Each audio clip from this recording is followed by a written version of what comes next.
오늘은 조선일보의 왕개미 연구소 이경훈 기자님 기사 매달 50만 원 적자다. 굉장히 우리한테 디테일한 재테크들을 소개시켜 주시는 분이라 정말 공부할 만합니다. 3040 캥거루 자식의 노후 파산할 수 있다. 이런 내용입니다. 부모 돌이 지칩니다. 남편은 언제 퇴직할지 모르고 부부 노후 준비도 시원찮은데 애들은 부모한테만 의지를 하네요. 저 이런 얘기 되게 많이 들었는데요. 정말 그런 일이 있나 할 정도로 자식들이 뭐 태평하게 집에서 게임이나 하고 밥 차려주면 밥 먹고 잠 자고 저녁에 또 친구들 만나러 술 마시러 나가거나 뭐 잠깐 커피 마시러 나가.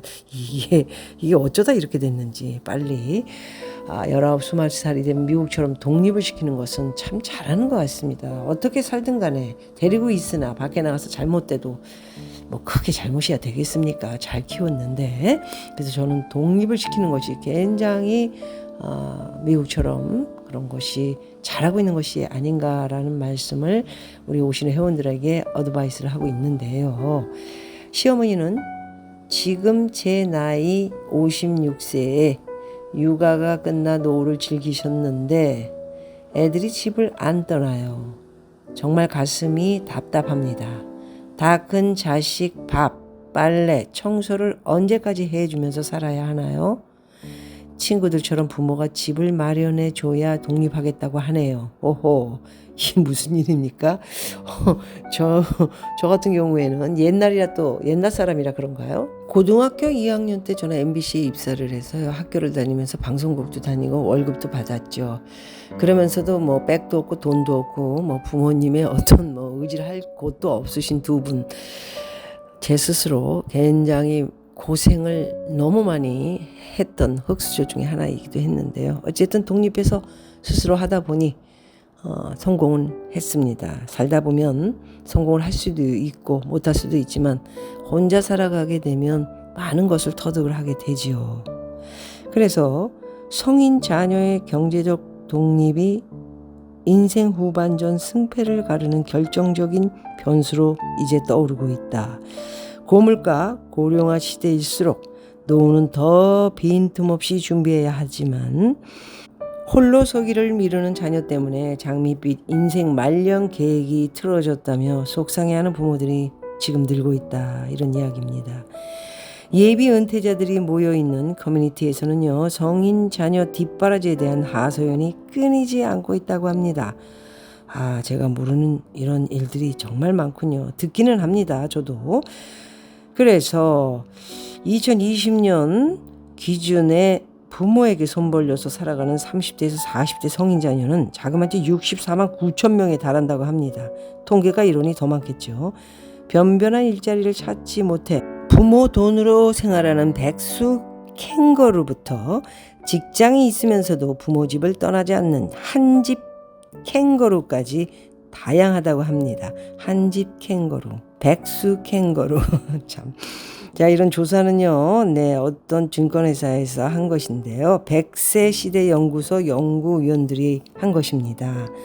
한 분은 부모 세대는 본인들의 노후 준비는 잠시 미루고 희생한다는 개념으로 자녀 지원을 우선시하는 경우가 많다면서, 하지만 자녀의 재무 독립이 늦어지고 지원 기간이 길어질수록 부모의 노후 파산 가능성은 더욱 높아진다라는, 이거 정말 너무 절대 이래서는 안 되는 그런 내용이네요. 성인의 60% 자녀 뒷바라지 하겠다. 이거 뭡니까? 성인의 60% 자녀 뒷바라지를 하겠다고요? 우리 강창희 소장님의 이야기를 한 번이 아니고 10번씩 들으신 분들도 이런 이야기를 하고 계신다? 이거 이해가 안 가네요. 우리나라 부모들은 자녀의 경제적 독립에 대해 어떻게 생각하고 있을까? 누울 자리 보고 발 뻗는다는 속담처럼 설문 결과를 보면 우리 사회에 왜 캥거루족이 늘어나는지를 엿볼 수 있다고 합니다. 그게 바로 부모 문제인가요? 부모 옆에 얹혀 사는, 부모 집에 얹혀 사는 사람들이죠. 30, 40대 캥거루를 주변에서 본 적이 있느냐는 질문에 성인 남녀 응답자 1011명 중에 65%가 자그마치 그렇다고 답했습니다. 또 응답자 10명 중 8명은 자녀가 경제적 독립을 해야 할 적정 나이로 20대에서 30대를 꼽았다.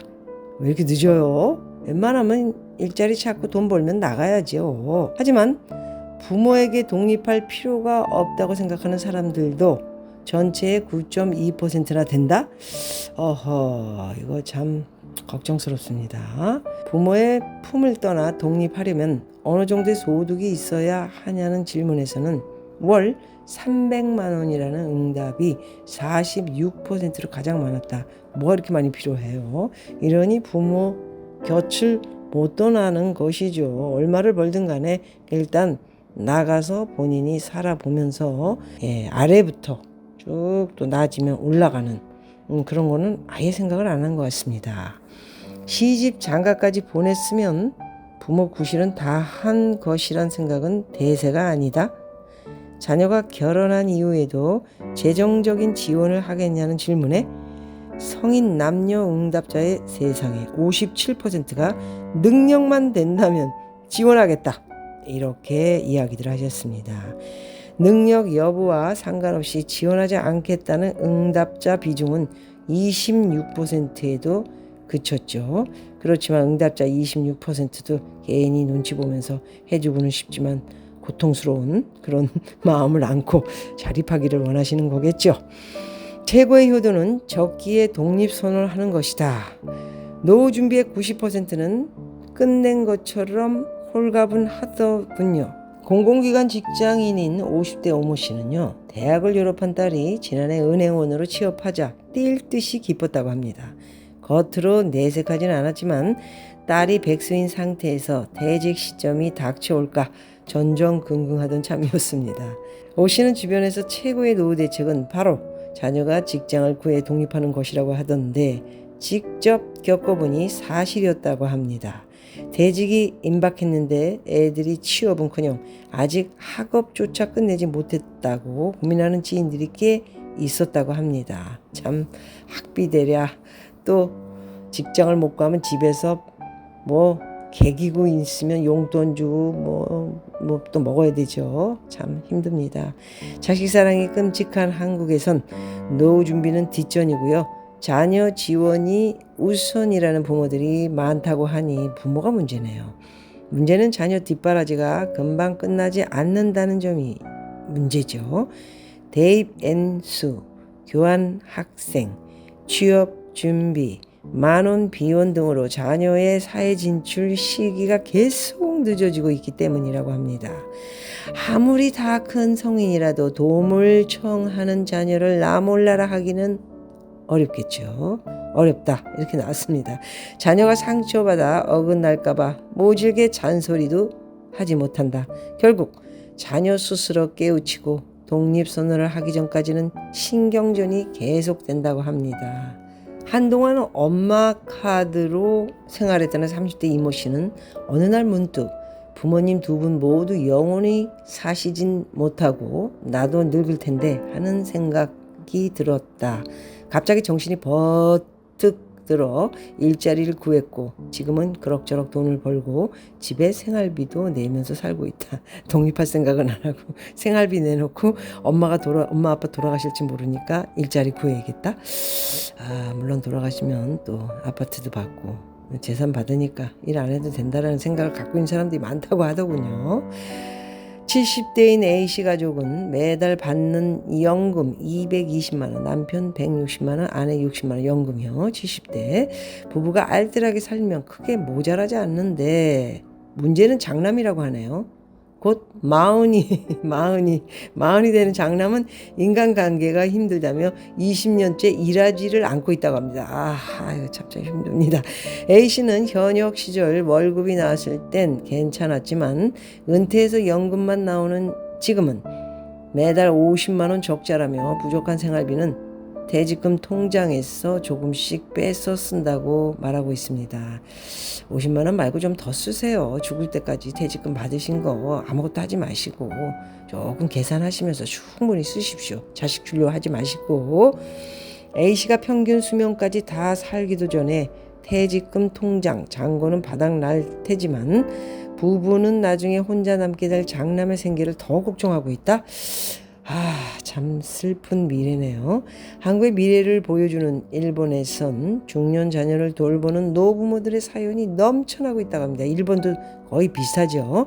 중년 자녀들은 고성장 시대에 자산을 많이 축적한 70대에서 80대 부모의 연금에 기대어 산다고 합니다. 이런 못 쓸 것들 하지만 부모가 사망하고 나면 생계가 끊기죠.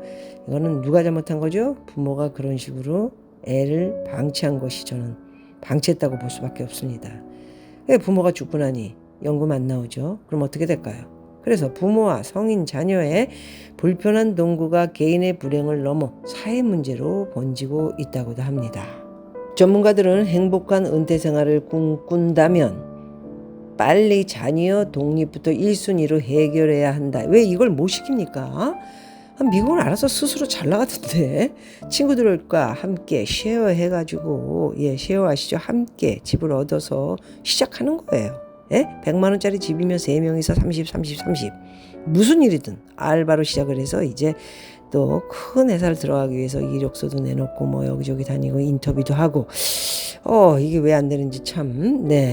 그래서 어떤 교수님은 미움받을 각오를 하고 자녀의 관계를 재설정해야 한다. 미움받을 게 뭐 있습니까? 알아서 못 나가는 것 자체가 저는 뭐가 잘못됐다라는 생각이 들기도 합니다.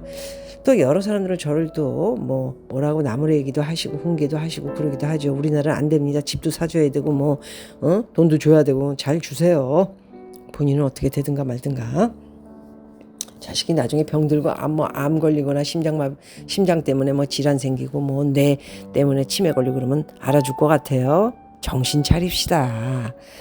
그래서 자녀의 사회 진출과 독립생활이 무난했던 과거엔 캥거루족이 드문 일이었지만 지금은 더 이상 아니다. 지금은 왜 아니라고 생각합니까? 물론 우리 때는 더 가난하지 않았습니까? 우리가 자립심이 굉장히 강한 사람들이고요. 자수성가한 사람들이 너무너무 많고 그래서 부자가 된 사람이 많은 거죠. 이런 식으로 애를 데리고 있으면 자수성가는커녕 본인이 부모님이 돌아가시고 나서는 아마도 정말 미운 오리새끼처럼 한 사회의 구석에 앉아서 뭔가 그냥 끼적끼적 하다가 슬프게 자기 생애를 보낼 수도 있다라는 그런 생각을 해보셨으면 합니다. 부모가 모든 걸 해줄수록 자녀의 의존성은 더 커질 수밖에 없는 만큼요. 특정 시점이 되면 자녀의 인생에서 뒤로 물러서는 것이 옳다라는 이야기를 하셨습니다. 자녀를 책임질수록 자녀를 더 망가뜨린다는 저랑 똑같은 얘기를 하시네요. 무엇이 자기의 자식을 위한 현명한 방법인지 빨리 깨우치시고요. 좋은 방법을 선택하시기를 바라겠습니다. 오늘은 여기까지 하도록 하겠습니다. 고맙습니다.